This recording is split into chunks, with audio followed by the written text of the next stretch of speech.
Приветствую всех на моем канале Петельки из Амстердама. Все о вязании для начинающих и опытных рукодельниц.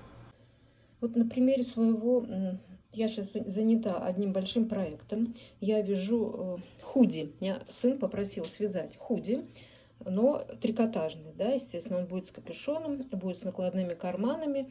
Вяжу я вот такой вот полупатентной резинкой, но весь проект я вам не буду показывать. Не знаю, как-то у меня очень долго он получается. Но на примере вот этой работы я покажу некоторые детали, которые вам могут пригодиться, например, при других своих изделиях.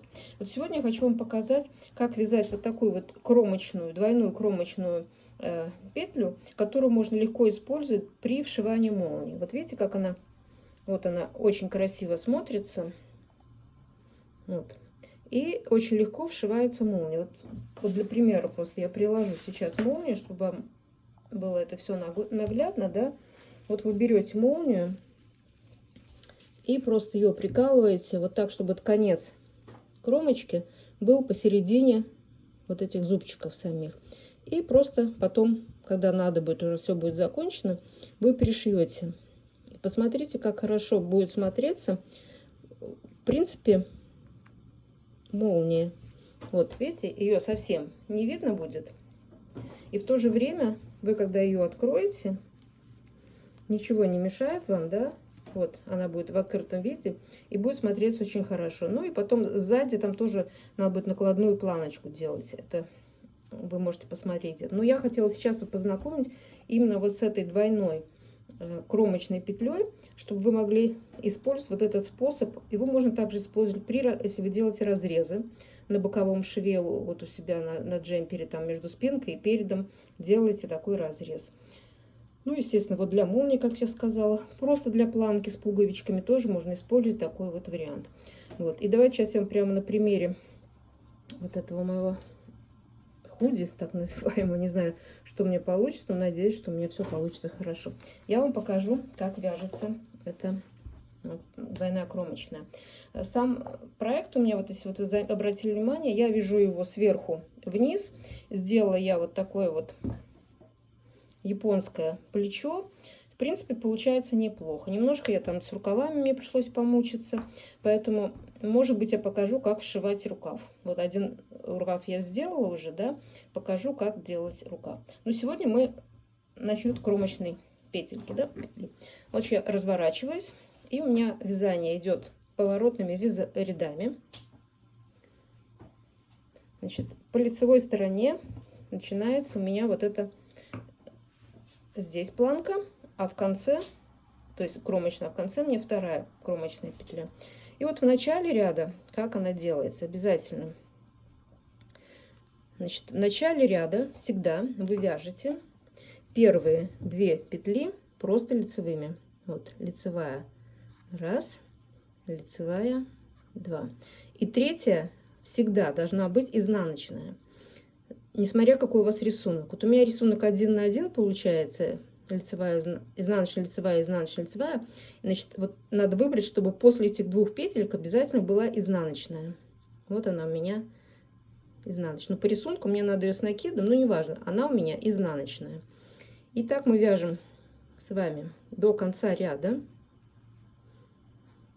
Я сейчас провяжу вот этот весь ряд, дойду по лицу до этой части и покажу, как делается в этом месте вот эта двойная кромочная петля.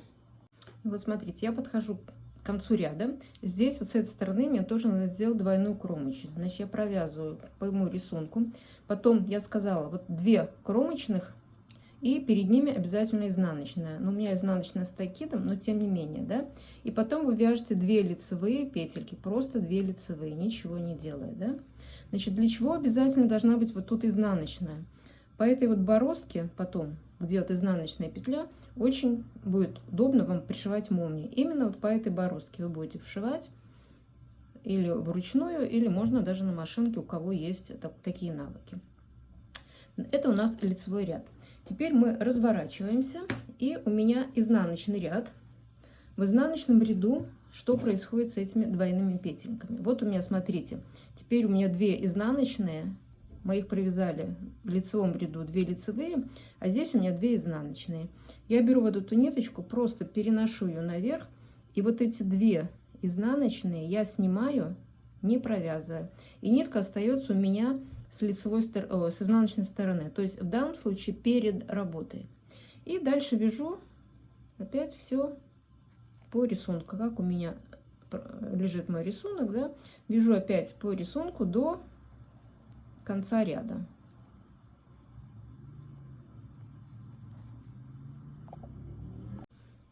Вот, смотрите, и в конце ряда с изнаночной стороны получается симметрично началу ряда. Если вы помните, вот мы подходим к концу ряда, у меня остается 2 изнаночных петли, их мы тоже просто снимаем, не провязывая.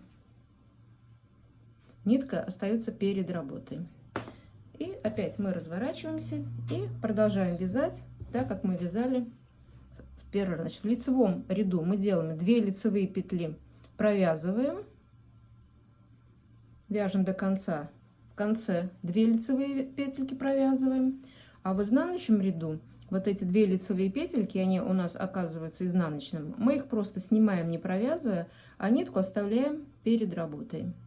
Вот как бы вот здесь, если с изнаночной стороны, она будет перед работой. Если сейчас мы будем провязывать, вот она у нас сзади, и теперь мы вяжем вот эти 2 лицевые петельки, просто 2 лицевые, и продолжаем дальше по нашему рисунку.